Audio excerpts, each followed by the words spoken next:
y'all, my name is Jasmine Jones. I'm a licensed clinical social worker, and this is Black Girl Therapist in the Wild. And today is a little series I like to call Therapist Tips and Reviews. Today we are sipping on kombucha. Today we are reviewing P-Valley episode 7, Last Call for Alcohol. I'm drinking kombucha because I am on antibiotics because one of my incisions from my surgery got infected. If you want to know about my surgeries, there's a few videos behind. And it's more so the side effects of the antibiotics than it is anything else. So kombucha, it is the probiotic treat. If you know, you know. So yeah. When it comes to this episode, we start off with Haley. She's doing her little stripper dance for Montavious, and she leaves the room, comes back in. Montavious is holding her daughter. Come to find out, it's just an illusion. It's pretend. So she's, either having flashbacks or fantasies about how it could have been or whatever, and what's really happening, she's moving out of her apartment. So she's leaving because the bank is closing and she's going to move on. We go to Clifford. Clifford is walking through a crowd of protesters. They are protesting about the casino that's coming. So basically Clifford got Patrice to protest because she has a loud mouth and can gather people around. So if you remember from last episode, if the city comes together and wants to have a vote, they can have a vote on the casino. They can protest this casino and things like that and get it to not be built. So he goes up to Patrice. Patrice is preaching and, doing her thing. And basically Clifford's like, as soon as this is over, we're done. I just need you for this. And then we go over to Mercedes. Mercedes is at the check cashing place. She's doing her last run for money. And she's looking up at the TV and she sees Clifford and Patrice up on the stage protesting the casino. And she big mad because Clifford don't even like Patrice. So she's just like, why the fuck is this bitch with my mom? What are they doing together? What's happening? So she's big mad. And also it could also be a betrayal for her as well, because Clifford is like her mother, Basically, Clifford took her in and helped change her life and things like that. And remember last episode, Clifford called her daughter. So for, Mercedes, it could be like a betrayal for her that Clifford is now in cahoots with the mother that birthed her and abused her. Next, we see Andre. He is with the mayor and the Kyle brothers, and he's trying to get the Kyle brothers to sign the lease document. Corbin already signed it. He just needs them to sign it. So he gets them to sign it, and him and the mayor are talking afterwards. And Andre's like, I just want to change this town and and you just giving them money and blah blah blah. And the mayor's like, well, I mean, this could change unemployment rates in this town. This could, help bring better schools to this town. And he's bringing up how he had to drink from colored water fountains and walk 6 miles to go to good schools, and Andre don't know what the fuck he's talking about, basically. So it sounds like the mayor is looking at the city from a realistic point of view as far as the infrastructure. Andre's looking at it as from an emotional point of view as far as feeding into Whitey and all this other shit. But I think he also sees the infrastructure too, because he was talking about, bringing new things to the town and bringing new people and new business opportunities for the people. So I think they both want the same thing. Andre just feels some type of way about giving money to the Kyle brothers. Silver platter, basically. So basically they're going to get 1% revenue from the casino when it goes through, if it goes through. I think it's going to go through. I just feel like they're not going to tear the bank down to do it. But, let's see what happens. So then we go to, Haley again. She's got a new car, or she got her old car fixed or something, and the mechanic's like, I think this should get you to where you need to go. So she's, like I said, she's leaving. And then we see Uncle Clifford. She's at Corbin's house. Corbin got his ass beat by his brothers for this whole lease situation. And Uncle Clifford's just like, what happened? And And then Corbin's like, well, why are you protesting the casino? And Uncle Clifford's like, well, I have to look out for myself and my strip club. I want a piece of what you got. And Corbin's like, well, if the pink stays, then there might not be a casino. And Uncle Clifford's like, well, fuck it.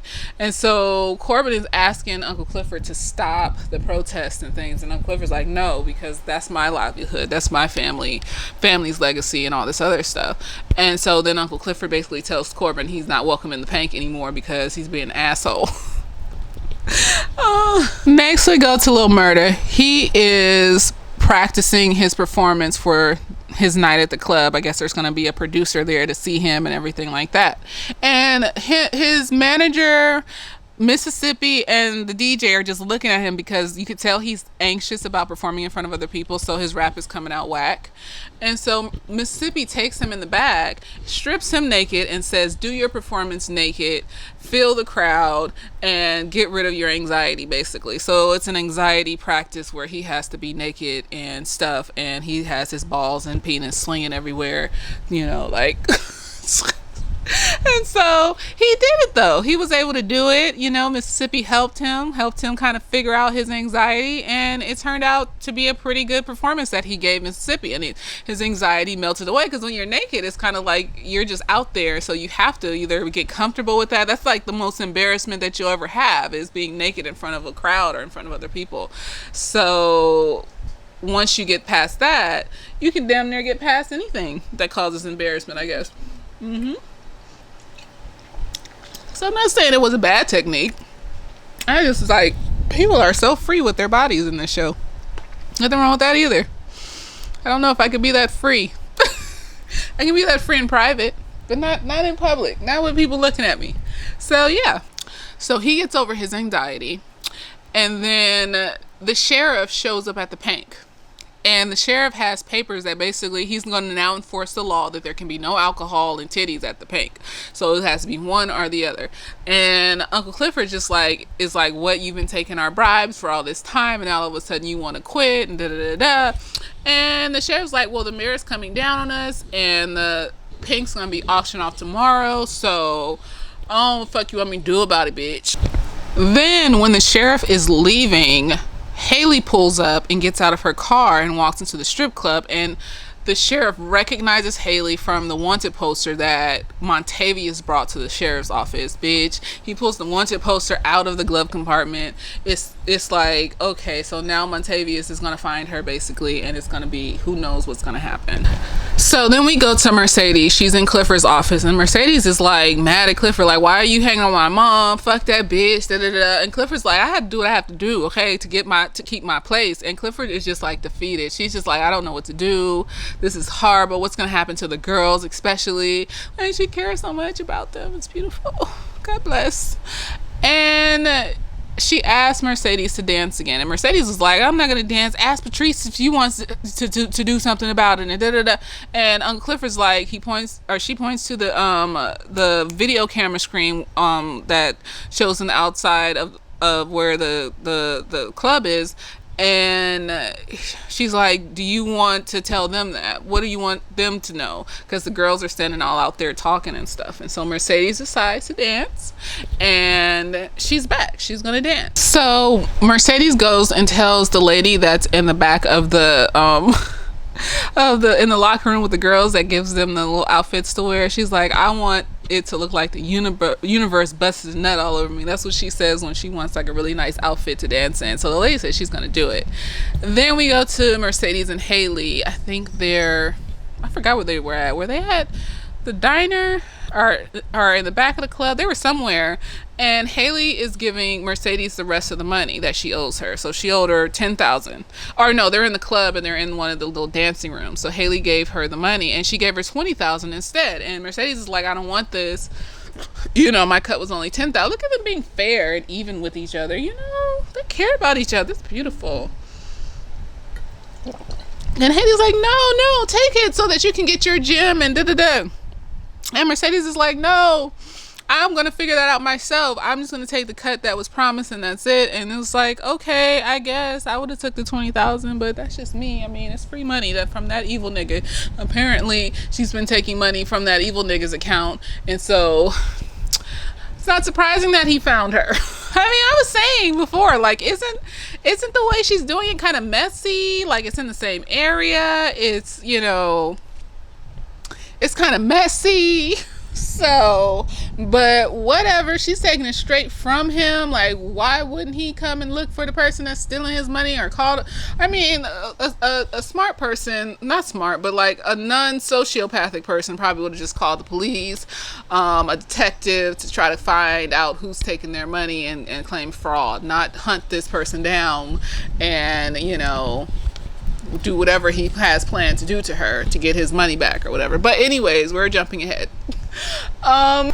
We go then to Clifford, and he's with the girls, or she's with the girl. I keep saying he, I'm sorry. She's with the girl. She called herself a woman in the first episode, so I am sticking to whatever she's calling herself. She is with the girls saying a final prayer for the last night at the club. And she's just like saying all the girls' names. There's power in names, I'm going to do Lovecraft Country next, and I just saw a similarity in how Uncle Clifford was saying all the strippers' names, calling on all of them and praying for all of them, and the similarity to a scene in Lovecraft Country. And I'm just like, well, maybe it's a black people thing, and that's so fucking awesome. Cut to the club is almost open, and they're cleaning the poles. They're getting ready to open the doors. There's people outside in long lines, and Lil Murda is taking Uncle Clifford into the back of the club where the woods are. And Uncle Clifford's like, where are we going? What are you doing? And Lil Murda's like, it's a surprise. And then they get to Uncle Clifford's car. Apparently Lil Murda stole it. I wasn't for that piece. Don't do that to me. I don't care who you are. I mean, like, if it was for like a proposal and we've been together for a while and it was like a surprise, I don't know. Now I'm on the fence. Like, I trust that you're not some sociopathic person that just thinks they can come and steal my shit. Like, I don't know. How would you feel if some nigga just stole your car for a surprise for you? I think it would depend on how well you know the nigga and how long you've been together. Cause you can be a little reckless when it comes to romance. I don't mind recklessness in romance, but don't steal my shit to do it. Figure your own shit out. But I don't know how it would feel. But anyway, so Lil Murda takes Clifford to the back of the woods, to the back of the thing, and into the woods, and he has his Uncle Clifford's car lit up with the little twinkly Christmas lights, and it was so pretty. And they got in the car, and the song that came to mind was "Kiss Me Beneath the Milky Twilight, Kiss Me." I was just like, this is so cute. Oh my gosh. It was, though. It was so cute. I love the whole romantic piece, the whole LGBTQ like romance that's going on here. Like, I don't know if they can ever be out of the closet and be themselves, or at least Lil Murda. But I'm gonna hope they can one day. I'm gonna hope the world changes and everybody stops being trash to each other and minds their own business. And then Lil Murda gives Uncle Clifford a hand job, and then we skip to the next scene. Oh, one more thing that happened was that Uncle Clifford, so we're getting Kiss Me vibes from the lights and the little romance, and then we're getting like Uncle Clifford, the car is fogged up with smoke and body heat and stuff like that, and humidity. We're getting Titanic vibes. Uncle Clifford puts her whole hand on the fucking window just like in Titanic. It was amazing. I was like, this is Titanic. So we got Kiss Me vibes, we got Titanic vibes. It's just a whole little romance, and I like romance. An interesting part that I really like was that they zoomed out and they showed the shot of the forest and the car and where the pank is, and it was just so much land and it was so pretty, and I was just like, they're gonna tear all those trees down, those precious trees, to build a giant casino. Okay, I mean, let's just destroy the earth to build random shit that doesn't give us oxygen or anything.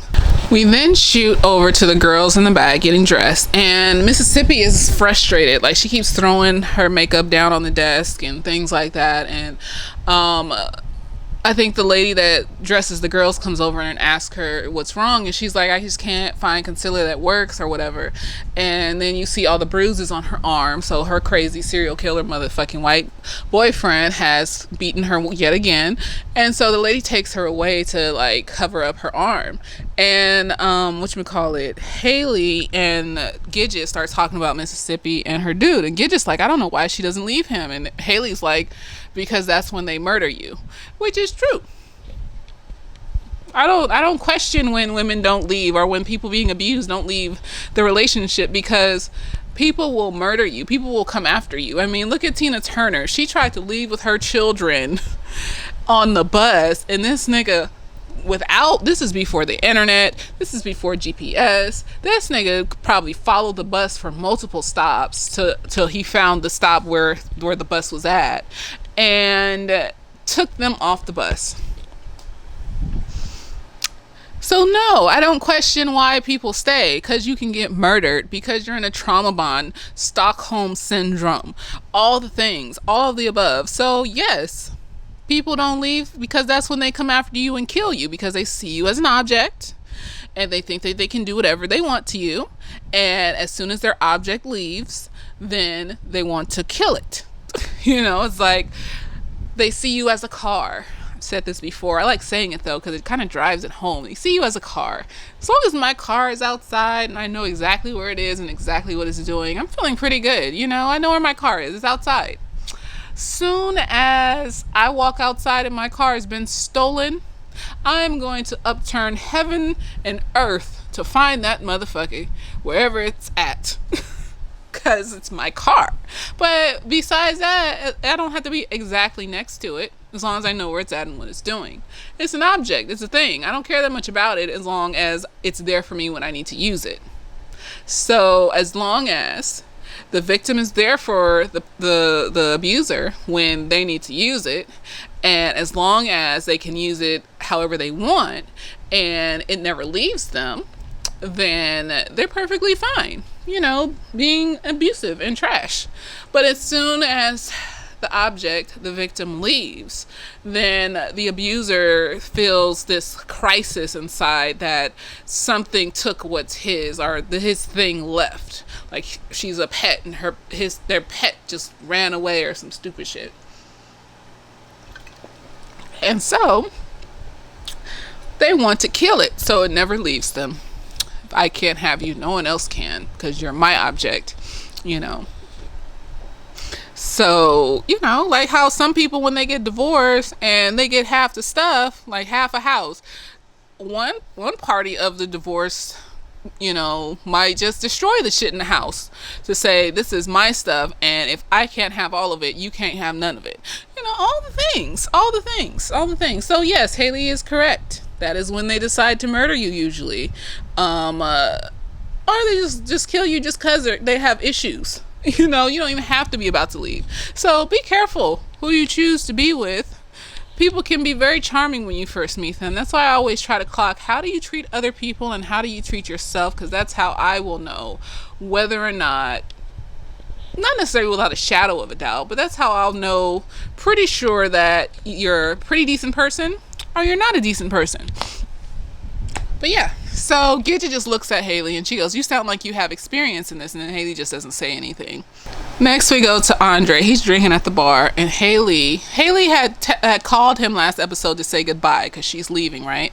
So she texts him at the bar to see if he will come in for one more dance with her before the paint closes for good. Then we go to Mississippi, out there with that beautiful motherfucking diamond. Oof. This man is, I think she might be smaller. That's why he looked like this. But she was sitting there next to him, and he was just all big and broad and shit. And he just looked like you could just fall into his chest and disappear. It was beautiful. I loved it. I loved it. Anyways, she out there worried and scared, and so he goes over and sits and starts talking with her, and she's saying how she's worried about being the headliner at the club, and she's never done that before. And then he pulls out this necklace. It's a crystal, and he says one of his homies in Iraq gave him the crystal, and it's supposed to be like a healing crystal, and the dude died saving his life, so he's always just worn the crystal to feel kind of like, you know, peaceful and shit, whatever. So he gives her the crystal and says, well, maybe it'll bring you good luck. And it's so beautiful. He's like putting it on her, grazing her hair, all the things. It was beautiful. And she turns around and they almost kiss. I was just like, kiss. And then Gidget runs out yelling and screaming about the drug dealer nigga not coming to the club and shit, and how she's horny. So it ruined the whole moment, because Gidget, and I just feel like, you know, I just kept saying in my head, let this nigga kill this white boy. Y'all out in the country, you can have this nigga eaten by alligators or some shit. You know, nobody has to find out who killed this nigga. I'm just saying, if you could let him do that for you because he wants to do it for you. But I mean, you know, all lives are important and stuff. Fuck that white nigga. We then go outside to the line, and it's a long line. People are excited to see the strippers, and Mercedes is back and all this other stuff. We see Lil Murda's agent and his friend walk up to the club. They're looking for Lil Murda. Remember, Lil Murda's back in the back with Uncle Clifford in the car doing Kiss Me and Titanic, you know, back and forths and shit. And then we see whatchamacallit, Mississippi's crazy serial killer boyfriend walking up. He gives me whole serial killer vibes, like sociopathic. I'm gonna slice and dice you if you cross me. I don't care. And even if you don't cross me, if I'm just mad today, I'm just gonna fuck you up just cuz. So he walks up to the front of the line thinking Diamond's gonna let him in, and Diamond's like, no, you need to go to the back of the line. Next we see Andre come up, and Andre, you know, wants to get in for his last little dance. And Andre, so to get into the club tonight, you have to sign the petition to decline having a casino in Chucalissa. And so they make Andre sign the petition in order for him to get in and see whatchamacallit, what's her name? Haley. You know, men's infatuation with vaginas will make them do very reckless things. I mean, orgasms are cool and all, but you know, there are things that you got to think through and be smart about, because I wouldn't have signed that. You know, you're the one that's involved in selling that. I hope he signed it with a fake signature or something. I mean, scribble some shit. Don't just act. I hope he didn't he probably did. He's stupid. And then Lil Murda's manager, he's in the back, and he's on the phone talking to somebody because they've been looking for Lil Murda. And then he looks up and sees Lil Murda and Clifford walking back through the gate from the back, from the forest, from the woods. And he just looks, and then he has this fucked up look on his face after he sees this. Next we go to inside the club, and we see Mississippi's evil boyfriend at the bar. He's ordering drinks and stuff, and Gidget is there, and Gidget starts talking shit to him like, fuck you nigga, and she deserves better, and blah blah blah, and fuck you motherfucker. And he just gets all up in her face and damn near hits her because she said that she's gonna leave him one day, and he's all like, she's never gonna leave me. See, he would murder her. He would chop her up in little pieces, you know, probably eat her, you know, who knows these sociopathic niggas do. And he doesn't hit Gidget, but still he almost did. So that happened. Next is Andre and Haley. So Andre goes in, he's dancing with Haley, and he's asking her not to leave and to stay, and she strips naked and they almost fuck, and then they can't fuck because his phone keeps ringing and it's his wife, and Haley's like, you should answer it, and then she answers it for him, and he's talking to his wife, talking about he's downstairs at the bar. You couldn't have made up anything better than that. Oh, I'm at the bar like a couple blocks away, there's bars elsewhere, there's not just the hotel bar. I mean, so he like hangs up the phone, and then Haley gets up off of him and is like, bye Andre, and he's like, bye Haley, and all sorts of dumb shit cheating niggas do. He walks out, and then he's walking away, and there's Montavious. So he's at the club and he sees Andre walking away. I don't know if he followed him or if he was just walking in his same direction. I don't even know if he knew that Andre was with Haley. I don't know. So Montavious follows Andre out, or is walking in the same direction that Andre was walking. I don't know if he saw him. And then we go to Lil Murda. He's getting his shit out the car for his performance, and here comes his agent, all silent and sneaky, talking about, I saw you with Clifford and blah blah. And he basically is saying, I don't care what you like, the heart wants what it wants, but you're not about to fuck this money up for us. Because basically, he's saying that gay people aren't accepted like that in the rap industry, and we're trying to grow here, and you doing some shit that's going to stop our growth. So I don't care if you gay or not, like what you want, but you're not about to stop our growth. We got to go with what the people want right now, and so you need to figure your shit out. So it's not necessarily that he is against gay people. He doesn't really care about that. He is more focused on the money. And Lil Murda just stands there and listens. He wanted to say something at first, but then he realized that dude wasn't mad about him being gay. Dude was mad about fucking up their money. So it is what it is. Back to the hotel with Andre and his wife. So he's walking in. Andre's wife is like, where you been? You wasn't downstairs at the bar. I called your godfather, the mayor. He doesn't know where you were at either. And so Andre does what niggas do, and he used sex to shut her up. Bitch, like I said, sex is nice, but I can give myself a very nice orgasm. I would know where the fuck you been. No,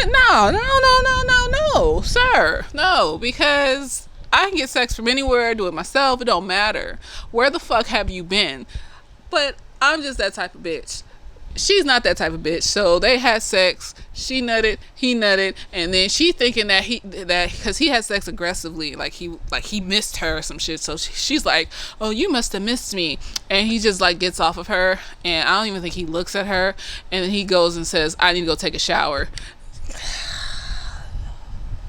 That was all that pent up horniness from Haley. See, this is why I can't. No, I'm number one, bitch. I am the one and only one. Oh no, I don't do that. I don't do that cheating shit. I don't do that playing game shit. No. When I sniff out that I'm not the only one, and I start to have problems, and nothing will distract me from the fact that I'm not the only one. So either I need to leave the vicinity. I mean, that's about it. Yeah, that's all I need. I will be leaving. I'm not the only one, so you can go find the one that is the other one. I have to go. So that's why I was just like, girl, get it together. You can get a nut from anywhere. Ask him where the fuck he's been and stick to your fucking guns. But whatever, it's fine. Whatever. He's emotionally cheating. He physically cheated, touching on her and shit. No, he's touching on her and shit. No, I don't care. It's cheating. All of it. All the way around cheating. I don't like cheating. Fuck cheating. Next we see Montavious is sitting in the Pank, and here comes Mercedes walking up to him, seeing him sitting by himself, and he's just staring at Haley on the stage and won't take his eyes off of Haley. So Mercedes sits down next to him, and she's like, oh, you want some company? And he's like, oh, no thank you, because she put her arm around him, and he's like, oh, no thank you, and he gives her a little tiny stack of cash and sends her on her way. He lets her know that he wants Haley, basically. So Mercedes, at first I thought she didn't know it was Montavious. She calls Haley over, and Haley walks over through the crowd, and she doesn't see Montavious. She just saw Mercedes waving some money in the air. And so she walks over and she sees Montavious, and Mercedes is just looking at Montavious and looking at her, because Mercedes is more on the uptake than this. Like, she can spot a nigga's whole outfit and know that he's a blue collar worker, even though he, in a nice suit and shit at the fucking club. So I'm just like, Mercedes is smarter than this. Something's up, because Mercedes sends Haley and Montavious to the little cloud room or whatever, and she's just smiling, and she keeps looking at them as they're walking away. And then the coach is there, the coach that likes Mercedes, and he's like trying to talk to her, and she's still looking back at where Haley and Montavious went. And then she tells the coach that, I need you to help me with some business. And then we go straight into the room where, we're kind of switching between Little Murder getting ready for his performance, and then Haley walking into the room. So it's both they're both walking in fear of what could happen next. Little Murder's anxious and has stage fright, and then Haley is scared about what this nigga's gonna do. So we don't see Lil Murder's performance. We just see like Haley in the room with this nigga. And this nigga is sitting there on the little throne in a cloud room, and he's like, where the fuck is my money? So he came to find his money from her, and she just standing there looking at him. And I like the little shot they keep doing where they show the dancer in the man's eyes, like how focused and intent they are on seeing this naked woman and shit. I don't fucking know. I feel like Mercedes knows what's up, and I feel like she about to do some shit. What do y'all think? Because she kept looking at them walking away. Like, I feel like she knows something's up. I feel like she knows who that nigga is, and I feel like she's about to ambush that nigga and fuck him up with this coach nigga or something. Because she's smarter than that. She is. She's smarter than that. She knows who niggas are, and I think she would know from Haley telling her that she's running away from some nigga. I think she would know that this is the nigga that she's running away from, because he is too intently staring at her to the point where he's refusing lap dances and specifically wants to and he has like this whole creepy aura and shit. So I think she knows. So we'll see what happens in the last episode, and I hope Mississippi don't get murdered, because her little serial killer boyfriend was so happy that this was her last night. And I just feel like, but didn't you meet her here? Didn't you, like, why are you trying to stifle her shit? Like, she trying to go viral. She trying to be famous and do shit. And you out here talking about, oh, well, you belong to me and I'm gonna do. I hope Mississippi ends up with Diamond. But, like I said, I can't question Mississippi's decision. We don't know how endangered she has a baby. And we have all known abusive niggas to murder you and your child. So I don't know how that's gonna turn out. But I can understand why she would stay. That shit is scary. And let me see, Andre just a cheater. I don't like that nigga. No, he's like Lawrence and Insecure. You just a fuck boy, a nice fuck boy, basically. I'm a nice guy. No, you just nicely fuck boy. That's all you do. You fuck boy without being a verbal asshole about it. You try to act like it's okay, and then treat your wife like his wife is nice. She's a nice lady, and she does not deserve to be treated like that. And I think Haley knows. I think that's why when his wife comes up, she just kind of turned completely off. Like, I don't know. Like, have empathy. Like, why would you want to hurt another person like that? So I'm just a fuckboy. Uncle Clifford and Lil Murder is just a romance, that is beautiful, and I hope they're able to, find happiness in their romance. I think what's gonna happen to the Pink is they're gonna have like some historical landmark shit happen, because it's been there since like the 1950s or whatever the fuck, and it used to be a juke joint. Like, that's a historical landmark. Like, I don't understand why it hasn't been marked as a historical landmark yet. Like, you can do that and they can't touch that shit. So I'm just saying, why wouldn't they just make the Pink a part of the casino? People gamble and they want to go see strippers. They gamble, they get drunk, and they want to see strippers. So we'll see what happens. But yeah, I hope you like this review. And once again, I'm sorry that it was late, but it's here now. So yes. And so yeah, I hope you like it. Let me know your comments below. What do you think? Do you think that Mercedes knows that Montavious is Haley's husband and she's gonna plot a murder scheme to kill him off and have the crocodiles eat him, the gators, whatever they have out there in Mississippi? Do you think that Andre is a cheating asshole and fuck him? I see nothing wrong with his wife that you would even slightly want to cheat on.